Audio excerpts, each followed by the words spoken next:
This latest assassination attempt has stirred the predictable storm on Capitol Hill, with some calls there, too, for the president to curb his travels. More on the reaction from Roger Mudd.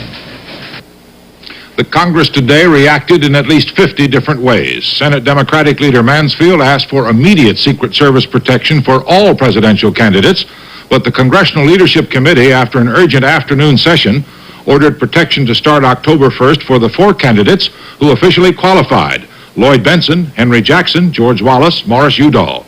Senator Mansfield said others may be added later. We have to set some sort of guidelines. We have to make allowances, as Senator Scott has said, for the Secret Service teams to be trained and prepared. And at the present time, they haven't got enough to take care of all the candidates who have qualified. Reaction from the candidates was mixed, almost disdainful. I would defer it. I'm sure we won't be under orders, but I would defer it. Let's keep our cool right at the moment. Again, it's another cost to the taxpayers that I really don't think is necessary for those of us who are in the contender stage. It's in the back of my mind, and I just tried to put off this unpleasant day, but it looks like we're going to have to face up to it soon. The Senate's Intelligence Committee, headed by Frank Church, claimed jurisdiction today and said it would investigate. And Joseph Montoya of New Mexico announced that next Tuesday his Senate Appropriations Subcommittee will open public hearings on the Secret Service.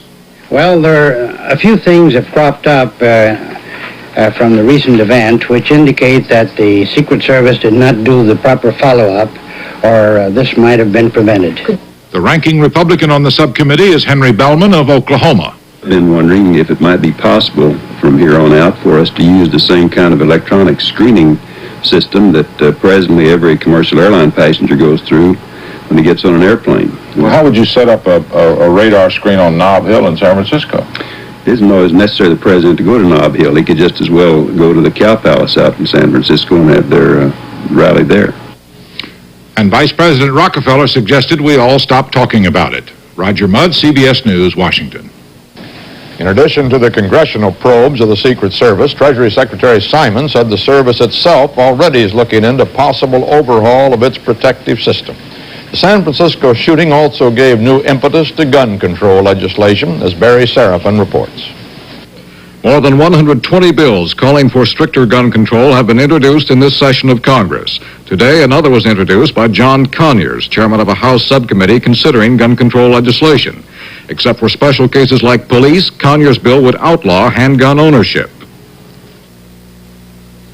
I think we have to face up to this question once and for all of whether we're going to continue to let 2.5 million more handguns come into our society every year on top of the 40 million, or if we're going to say enough.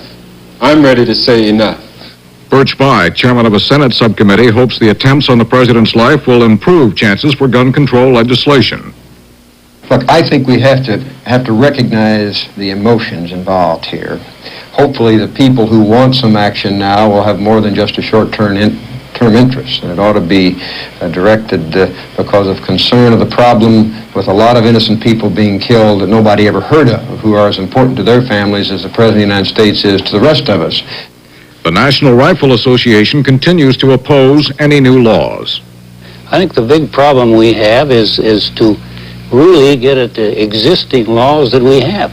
For example, in California, this latest incident, I think a half a dozen California laws were broken. One I know of that this woman could have been detained and put in jail for up to 1 year. Public opinion polls have indicated that a majority of Americans favor handgun registration, but the administration opposes it, and Congress is unlikely to approve such legislation. Barry Seraphin, CBS News, Washington.